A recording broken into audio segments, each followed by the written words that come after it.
신화적 종교가 시작된 이래 사람들은 그 신화의 절대적 진리를 보장하기 위해 별의별 방법을 다 써왔습니다. 신이 오류가 있어서는 안 되기 때문이죠. 처음에는 선지자와 제사장의 말이 신을 대리한 것이니 믿어야 했습니다. 그리고 그 방법이 통하지 않자 경전과 율법을 만들어 신의 대리인이 누구든 같은 말을 하도록 만들었습니다. 세상이 계속 바뀌어 경전과 율법의 범위에서 벗어나자 이번에는 율법학자와 신학자들의 해석을 믿는 것으로 변했습니다. 지금은 신부와 목사, 랍비와 이맘이 그 역할을 하고 있죠.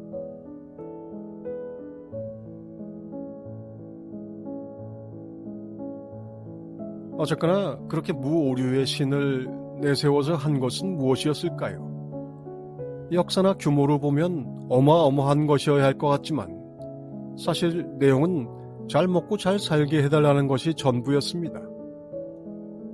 유발 하라리 같은 학자는 이른바 성경들을 일종의 이야기 정보라고 간주합니다. 허구의 이야기를 믿고 상상의 질서에 동화돼 거대한 협력을 이끌어내는 좋은 예라고 하죠. 신화적 종교가 사회를 유지하는 공동의 허구이자 믿음의 기반을 제공한 것은 분명한 사실입니다. 그런데 수천 년 동안 그 허구의 내용이 인류의 의식의 진보에 무슨 공헌을 했을까요?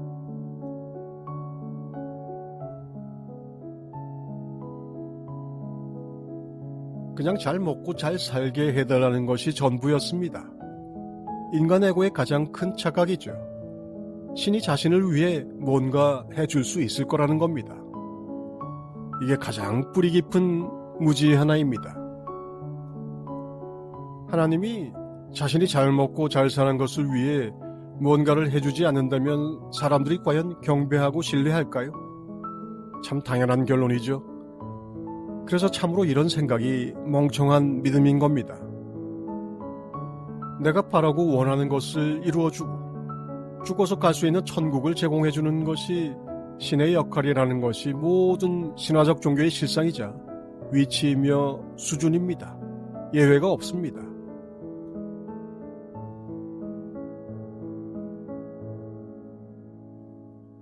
그런데 상식적으로 한번 생각해 보자는 말이죠.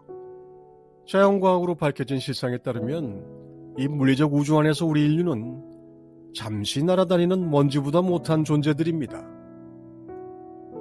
그런데 이 우주를 관장하는 하나님이 80억 인류 개개인의 온갖 잡스럽고 치졸한 욕구와 욕망에 일일이 반응해서 그 욕심을 채워준다는 것이 말이 되는 소리인가 말입니다.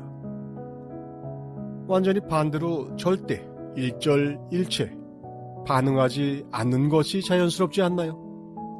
신화적 종교만 놓고 볼 때 사람들은 신을 자기 수준의 지능을 가진 바보 같은 존재로 생각하는 것 같습니다.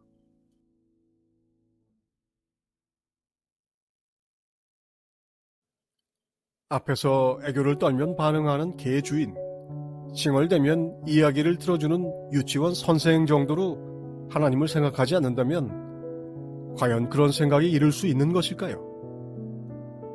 구석기 시대의 인류가 그런 열망을 가지고 제사를 지내고 기도를 한 것에 대해 우리는 아무런 불만이 없을 겁니다.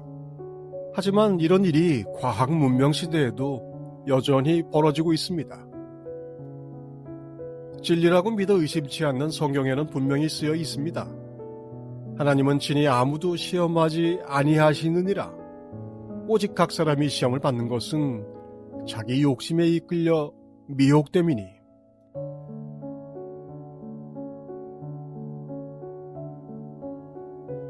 하나님이 한 일이 딱 하나 있으니 바로 친히 시험할 필요가 없는 운항 시스템을 만들어 놓은 것입니다. 그것이 우리가 성령의 역사라고 부르는 카르마 시스템입니다. 그래서 욕심이 잉태한 즉 죄를 낳고 죄가 장성한 즉 사망을 낳느니라고 하는 이 시스템에서 일어나는 모든 일은 자기 탓일 뿐이며 하나님은 그렇게 사람들의 소원을 들어줍니다. 천지를 운행하는 하나님이 나의 애원을 들어준다는 그 믿음은 바로 내가 내 마음대로 세상을 살고 싶다는 에고의 자기 중심적인 생각의 반영일 뿐이라고 포이에르바흐는 정리합니다.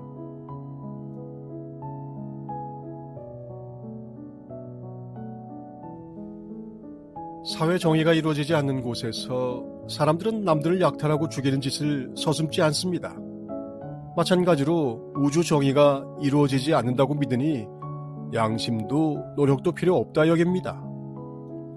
신화적 종교는 이런 사회적 혼돈을 방지하는 체제를 제공할 수 있었고, 그래서 사람들이 서로 믿고 협력하면서 살아갈 수 있는 사회적 이데올로기로 역할을 했습니다.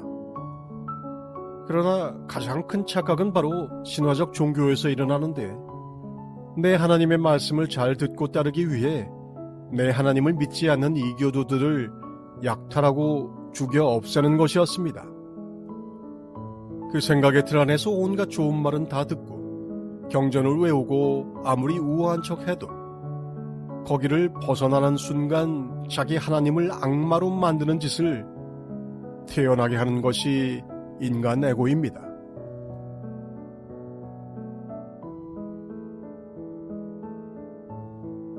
우주과학과 보편 이성의 시대라고 하는 현대라고 해서 크게 다르지는 않습니다.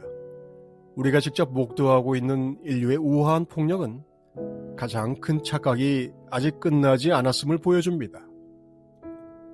카르마 시스템이라 당연히 머리카락 한 올 세지 않고 넘기는 법이 없이 절대적 정의는 실현됩니다. 화엄경의 묘사처럼 우주적 몸에 모공 숫자까지도 모두 헤아리고 있습니다.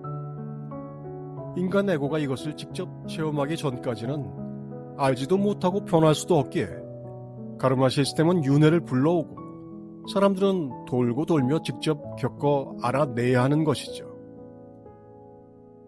우주의 작동 원리를 깨닫고 실제로 그렇게 살지 못하는 한 계속 윤회하며 고통받는 것이 하나님이 설계한 우주의 메커니즘이며 그것들이 그나마 종교 경전에 있는 일말의 진실입니다.